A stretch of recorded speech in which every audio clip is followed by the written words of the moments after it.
jeunesse s'est passée dans la ouate, pas matérielle, mais dans une belle ouate affective. J'avais des parents très généreux, très amoureux, très proches de nous. Ma mère était femme à la maison, donc elle s'occupait de la petite famille. Mon père est arrivé sur le marché du travail, excusez, comme commis dans une épicerie, mais il s'est vite tanné de cela, puis il a été chercher un cours en agronomie.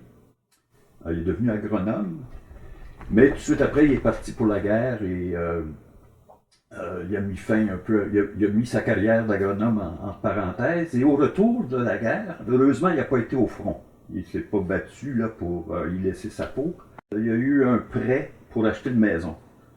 Et on s'est retrouvé en campagne à Saint-Bruno de Montarville. À l'époque, c'était des fermes. Aujourd'hui, c'est une banlieue de Montréal. Mais à l'époque, il y avait beaucoup de fermiers. Et j'ai passé ma jeunesse comme aide cultivateur.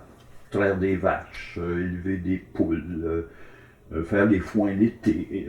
Donc, c'était très doux, la petite école Durand, en plus, là, jusqu'à 6. Pour le primaire, j'étais à la petite école Durand avec tous les amis, mes voisins et tout. Donc, c'était très convivial et très bucolique, je dirais même.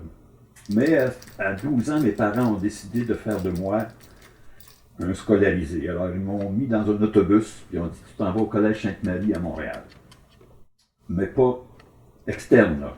Tous les matins, j'allais au centre-ville de Montréal et tous les soirs, je rentrais chez nous. Jusqu'à 18 ans, j'étais pas décidé. J'avais pas de plan de carrière. Je voulais pas devenir avocat, je voulais pas devenir médecin.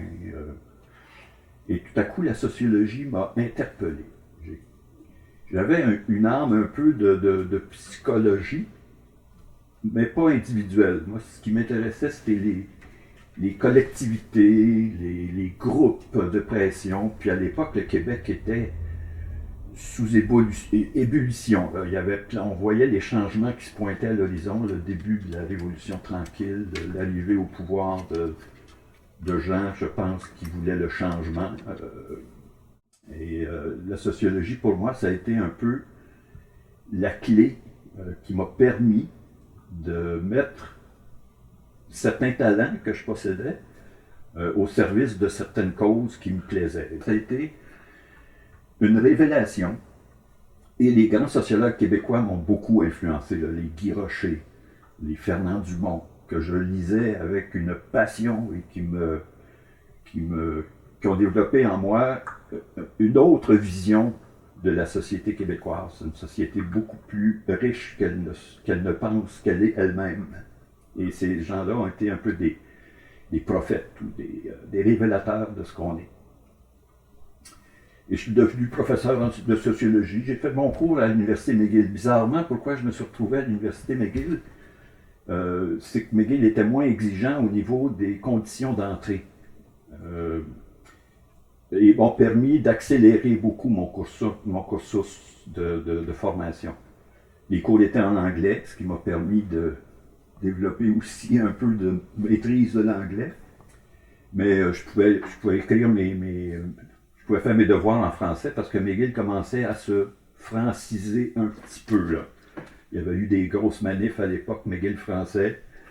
On était dans la rue pour réclamer des droits des francophones à aller à cette université-là. Et j'étais un des premiers à vérifier le degré d'ouverture de McGill au niveau du français. Donc j'ai pu faire ma maîtrise très rapidement et de me retrouver à l'Université du Québec à Montréal, qui venait d'ouvrir ses portes. Là, l'enseignement universitaire, ça m'a un peu, pas déplu, mais je trouvais ça manquait de défis. Je m'adressais à des gens qui cherchaient des papiers, un diplôme, mais qui n'avaient pas vraiment... j'essayais de transférer ma passion pour la sociologie, mais je trouvais que ça répondait pas. Quand ce n'était pas les étudiants qui étaient en grève, c'était les professeurs qui étaient en grève. Quand ce n'était pas les professeurs, c'était les employés de soutien. Il y a des sessions qu'on a complètement ratées parce que d'une semaine à l'autre, il y avait toujours quelqu'un sur la ligne de pitage. Et comme j'étais membre du département de sociologie, mon directeur m'appelle un jour et dit ça t'intéresse-tu de diriger une recherche? Alors j'ai dit oui, comme sociologue, c'est un peu mon métier de faire et de l'enseignement et de la recherche. J'ai dit il y a une association de consommateurs qui vient d'obtenir des fonds du gouvernement du Québec pour faire une étude sur le taux d'endettement des ménages québécois. Ben, je vais rencontrer le groupe. C'est Pierre Marois qui m'accueille. Alors il me dit, Monsieur Caron, j'ai besoin d'un directeur de la recherche. J'ai des fonds. Mettez sur pied une équipe, puis dirigez cette recherche-là. Vous avez 1 an pour le faire.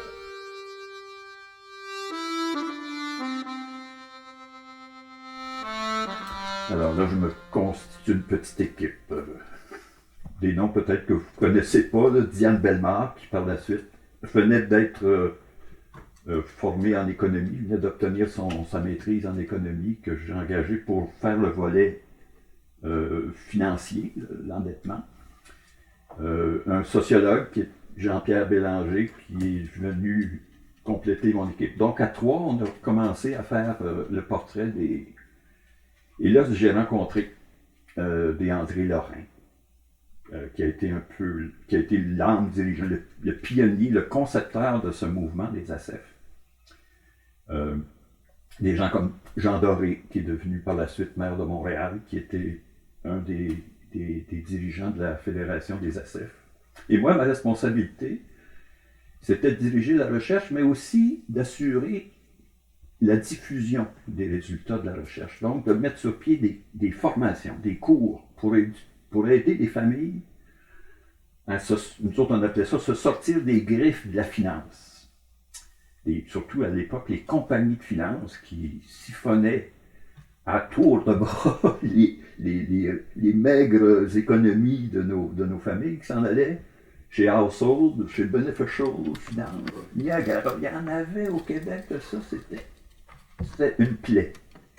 Minimum qu'on a prouvé hors de tout doute par plus de 200 procès de jurisprudence indestructible que les compagnies de finance ont fait auprès des travailleurs. 3 milliards de dollars d'argent de 1960. C'est à peu près calculé par 10 aujourd'hui, c'est 30 milliards. Mais à ce moment-là, la protection du consommateur, absolument rien n'existait. Rien. De A à Z, rien n'existait. J'ai dû tout bâtir de A à Z. Et moi, mon travail, c'était d'aider ces familles-là à mieux planifier leur budget, à les orienter vers les caisses d'économie ou les caisses populaires, en leur disant, écoutez, liquidez vos fichus de prêts aux compagnies de finance à 25%, puis allez consolider vos dettes à une caisse d'économie. Puis à l'époque, Lorrain commençait aussi à implanter ces caisses d'économie des travailleurs dans les usines. Alors, j'ai fait pendant au moins 5 ans ce boulot, qui était passionnant parce que j'allais partout au Québec, j'allais rencontrer des groupes. Et souvent, Lorrain m'appelait en me disant, Normand, j'ai besoin de toi à Shawinigan parce que là, il va y avoir une grève dans 1 mois. Puis je sais qu'ils sont tous endettés par-dessus la tête, puis ils n'hésisteront pas plus que 2 semaines. Il dit, toi, tu vas les sortir de là, tu vas leur faire un plan pour qu'ils soient capables de résister au moins 1 mois. C'est là que j'ai commencé à faire, je suis devenu un formateur économique. J'aimais ça expliquer aux gens des notions simples. C'est quoi un actif? C'est quoi un passif? Puis comment on peut mesurer la richesse réelle qu'on détient? Comment faire en sorte que le salaire qu'on perçoit, au bout de la semaine, il en reste un petit peu pour les imprévus. Je développais ça, cette notion d'imprévu. Pourquoi payer une police d'assurance pour les 60 prochaines années alors qu'on ne peut même pas rencontrer son budget pour la semaine qui s'en vient? Donc, avoir une vision de planificateur financier, finalement, que j'essayais de transmettre aux gens qui géraient leur propre budget familial. Les ASEF avaient un triple financement là, dans la stratégie de Pierre Marois. Il y avait un financement de l'État. il y avait un financement du mouvement des Jardins. Puis il avait été chercher au fédéral des fonds qui s'appelaient la Compagnie des Jeunes Canadiens. Alors j'ai été payé par la Compagnie des Jeunes Canadiens un certain temps. Il fallait y croire, hein? Fallait avoir une vision un peu plus sociale de ce qu'on faisait. À un moment donné, je me suis retrouvé directeur de l'ACEF de Montréal, qui était la plus grosse ACEF du Québec. Et là, j'ai fait une opération de décentralisation. Là, j'ai été voir Centraide, qui venait de se mettre sur pied. Et là, nous, les ACEF ont été tout de suite positionnés comme étant un groupe prioritaire pour les œuvres de charité. Et là, on a eu des subventions intéressantes de Centraide pour mettre sur pied. On avait une dizaine d'ACEF à Montréal par quartier. Je disais, la meilleure façon de regrouper les consommateurs ou de faire en sorte que les gens se prennent en main, c'est par le biais des comptoirs alimentaires dans les quartiers pour faire en sorte que l'éducation soit vraiment là sur le plancher des vaches, puis dans les salles de classe, dans les différentes paroisses de Montréal.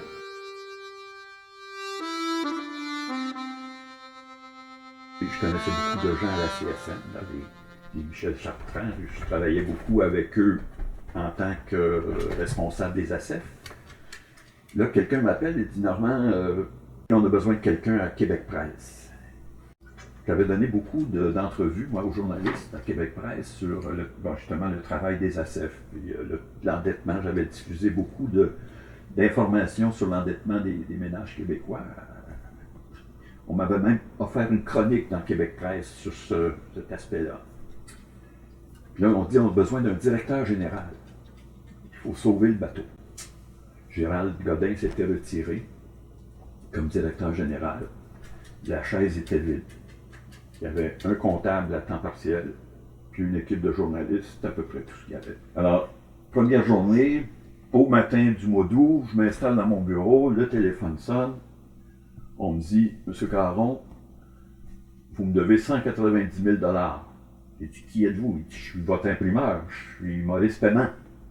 Il dit, « Regardez dans vos comptes à payer, là, vous allez voir ma facture. » Il dit, « Si j'ai pas le chèque après-midi à 4 heures, je vous publie pas. » Alors là, tout de suite, j'appelle Gérald Godin. J'ai dit, « Écoutons, il y a un squelette dans ton placard, tu m'avais pas dit qu'on devait de l'argent. » Oh, il dit, les frères Paiement, ils font toujours des menaces, mais finalement, on réussit toujours à publier pareil le journal.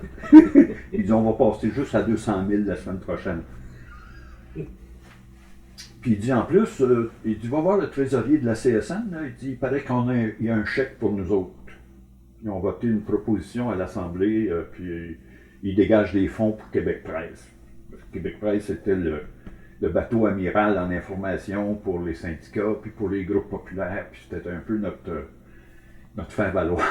C'était là qu'on passait nos informations.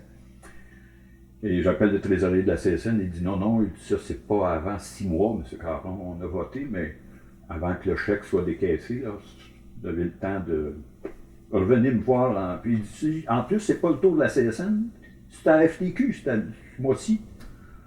Alors j'appelle la FTQ, ils ont dit non, on n'a pas de fonds pour ça, nous autres. Alors j'ai vu que là, le gouffre financier était beaucoup plus important que ce qu'on me l'avait dit. Alors je suis revenu bredouille. J'ai appelé les frères Paiement. J'ai dit écoutez, on arrête. On met ça sur pause. On ne publiera pas en fin de semaine. Je fais une assemblée des journalistes. J'ai réuni tout le monde. J'ai dit écoutez, on est en faillite. On n'a pas d'argent. On va faire un deal. Je vous propose ceci. Personne ne touche le salaire pour les 4-5 prochaines semaines. On se met tous à pied. On se met collectivement à pied. Puis on rebâtit avec un autre plan d'affaires. On va essayer de reprendre des contacts avec tous nos supporters. On va appeler la population à nous aider. Et on va relancer le journal, disons on fixe le 15 septembre pour la relance du journal. Là, il y en a plusieurs qui ont été voir ailleurs s'ils y étaient. Ils ont dit, on ne peut pas vivre plus qu'un mois sans salaire, c'est sûr.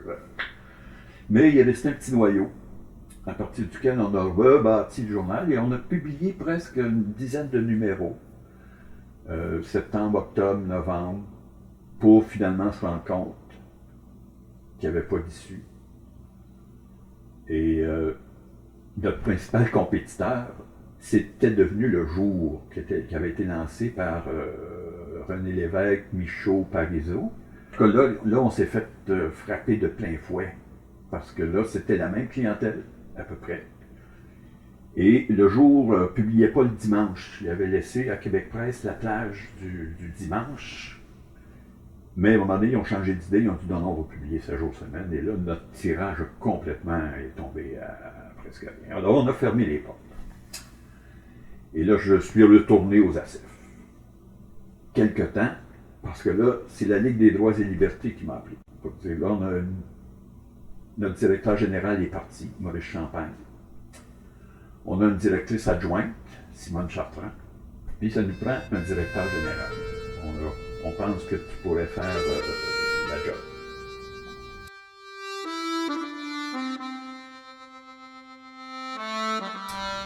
Alors, je me suis retrouvé directeur général de la Ligue des droits. À l'époque, c'était des droits de l'homme. Sous ma gouverne, c'est devenu droits et libertés. La Ligue a été le fer de lance de la Commission des droits et libertés du Québec. On a été les promoteurs de cette charte, la charte des droits du Québec.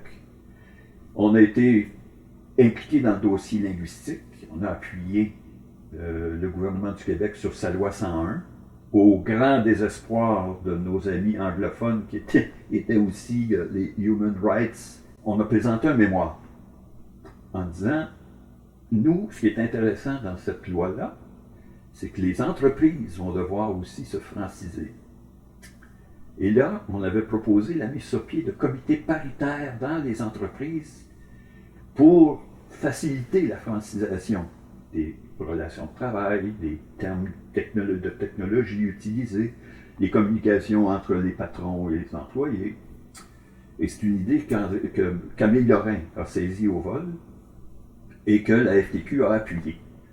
Et c'est là qu'on a commencé à bâtir dans les entreprises syndiquées FTQ les fameux comités paritaires de francisation. Donc certains sont encore opérationnels aujourd'hui, puis ils n'ont pas fini le travail. Hein? Ça fait presque 40 ans là, que ça œuvre à franciser les lieux de travail au Québec. Et un gros dossier à la Ligue qui m'a fait connaître plein de syndicalistes, c'est l'infiltration des agents de la GRC dans les syndicats. On avait des preuves que les syndicats étaient manipulés par des policiers payés par la GRC, des infiltrés. Ça a conduit à des scandales, des vols de listes de membres du Parti québécois, des bombes posées par des agents de la GRC pour faire passer ça sur le dos des syndiqués. Alors, la Ligue a lancé un grand mouvement avec des colloques, avec des plaquettes d'information. On a même publié un livre sur l'infiltration policière dans nos structures démocratiques. Et là, j'ai travaillé beaucoup avec les leaders syndicaux. Là, j'ai rencontré les Daou, les Laberge, les Chartrand, les Pépin, les Charbonneau, parce que je voulais créer une espèce de grande coalition. Et des commissions d'enquête ont été mises sur pied. La commission Keble au Québec, la commission McDonald au fédéral.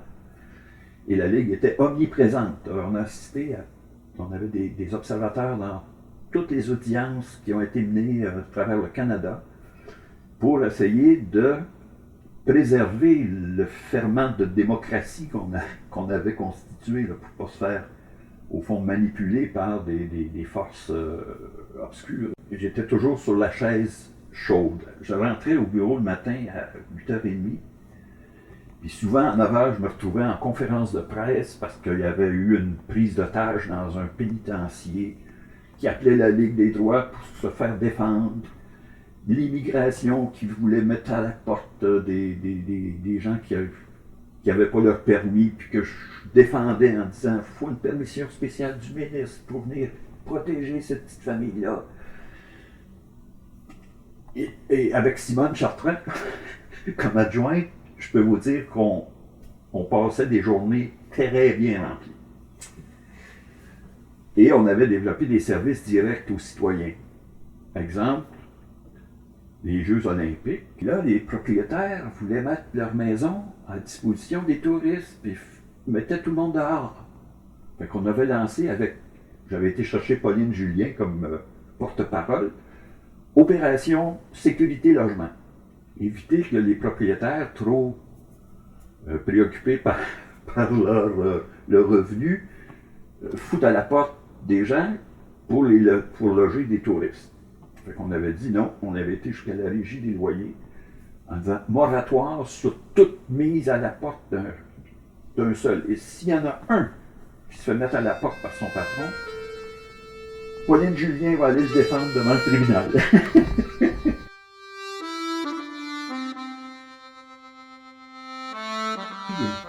Là, j'étais vraiment épuisé. Là, j'ai dit, là, je prends un repos. Puis, j'avais pas de plan. J'étais sur le chômage. Le téléphone sonne. 15 septembre.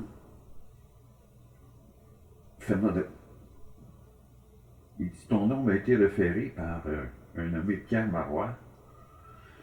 Il dit, on vient d'obtenir des subventions pour mettre sur pied des comités paritaires en santé et sécurité. La loi vient d'être votée en 77, 78.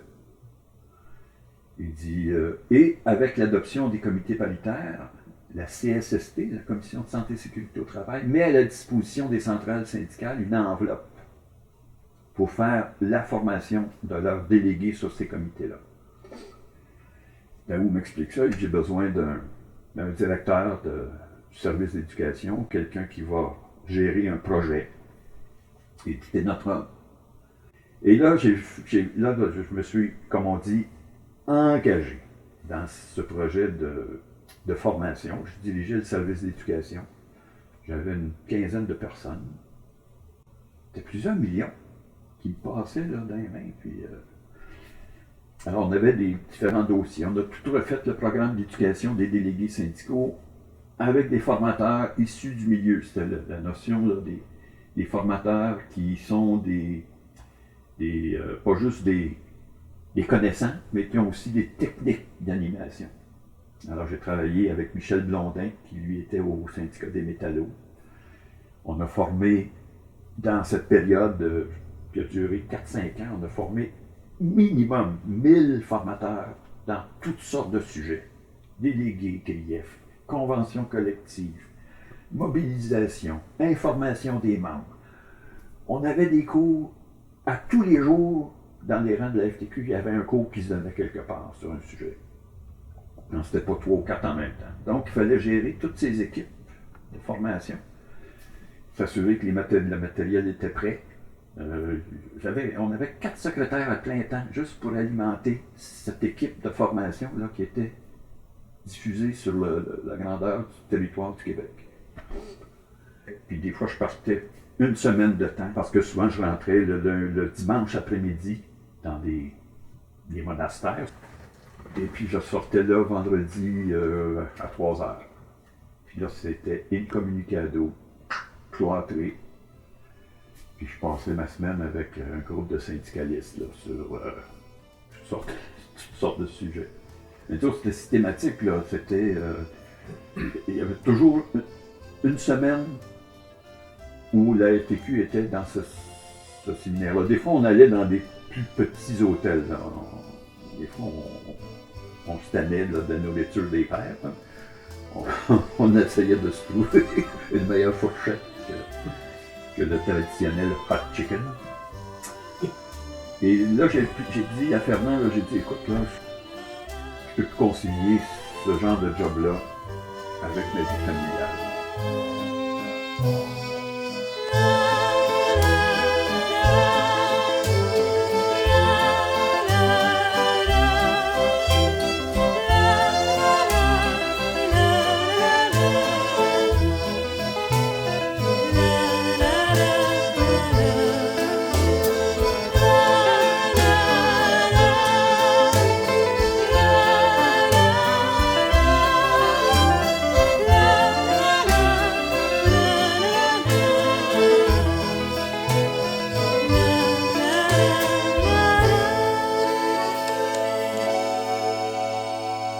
Bye.